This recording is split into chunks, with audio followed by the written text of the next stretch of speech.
Assalamualaikum warahmatullahi wabarakatuh.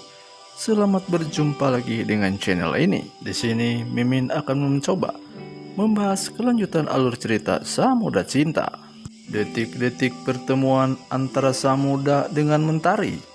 Setelah sekian lama Samudra mencari-cari keberadaan Mentari tersebut, namun ketika di dalam kendaraan, Samudra mendapatkan telepon dari Mentari. Kemudian Mentari pun menunjukkan tempat di mana ia berada. Sungguh hati Samudra bahagia bukan kepalang pada saat itu ketika ia mendapatkan telepon dari Mentari tersebut. Seakan Samudra tidak percaya kalau yang nelpon terhadap dirinya adalah Mentari. Ternyata Mentari meminjam handphone terhadap Sapam yang sedang berjaga kala itu. Akhirnya tidak menunggu lama, kalau Samudra pun langsung menemui keberadaan Mentari tersebut yang telah ditunjukkan tempatnya.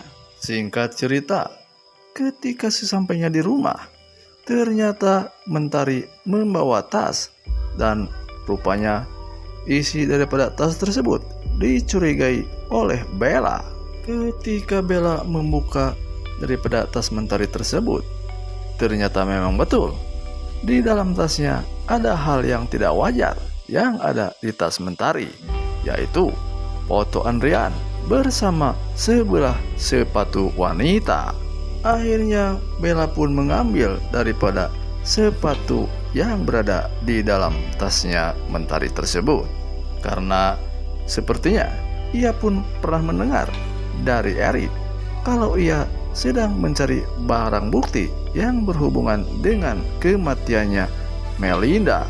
Namun pada saat itu Erik pun tidak menjelaskan tentang apa barang yang dicarinya tersebut. Setelah apa yang didapatkan dari tasnya Mentari tersebut, nampaknya Melinda akan telepon terhadap Erik kalau ia telah mendapatkan sesuatu yang aneh di tasnya Mentari ketika ia pulang dari rumah Erik.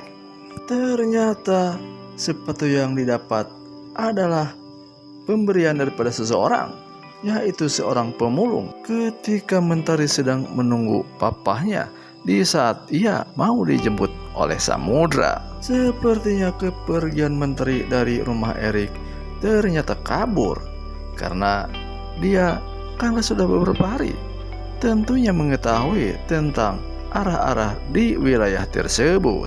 Oleh sebab itu, sehingga Erik pun menelepon terhadap Bella, dan Erik pun mengatakan kalau Mentari sudah tidak ada di rumahnya.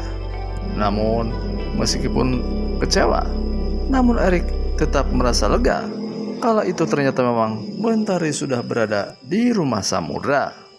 Dan informasi tersebut tentunya didapatkan dari Bella, si pelakor itu. Nampaknya si pelakor Bella akan berhubungan dengan si kutu kupret Erik. Sepertinya si kutu kupret Erik ini akan merencanakan sesuatu bersama Bella, tentunya yang berhubungan dengan Samudra. Yang jelas bukanlah kebaikan, tentunya hanya kejahatan yang bisa dilakukan Erik.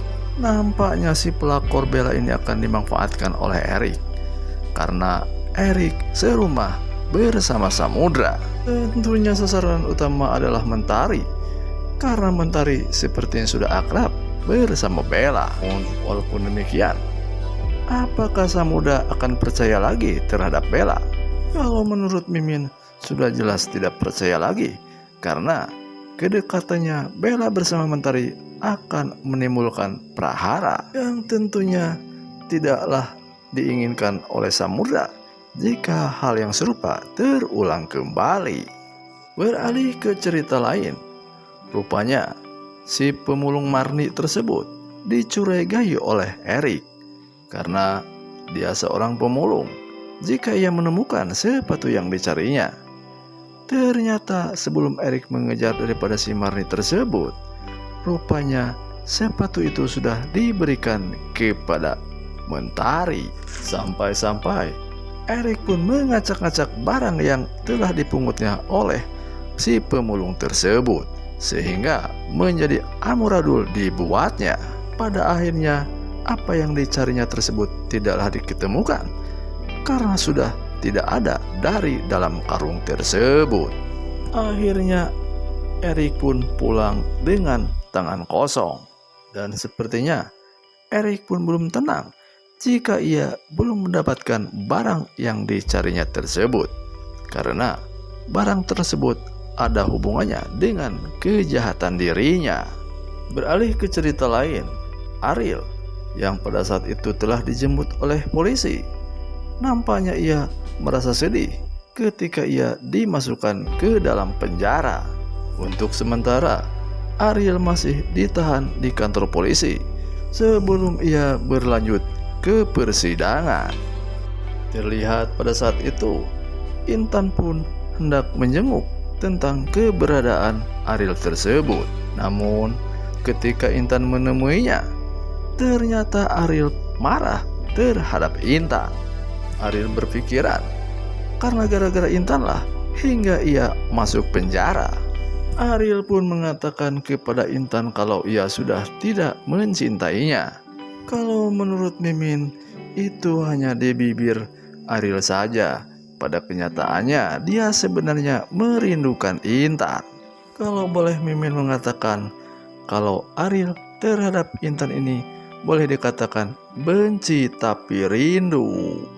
Tentang bagaimana kelanjutan dari cerita ini, apa rencana Erik terhadap Semuda selanjutnya, dan apa yang akan direncanakan Bella bersama Erik tersebut? Tonton terus kelanjutan ceritanya, tentunya hanya di layar kesayangan Anda. Terima kasih sudah menonton video kami. Mohon maaf jika ada kesalahan. Selamat berjumpa lagi di cerita Samudra Cinta selanjutnya. Assalamualaikum warahmatullahi wabarakatuh.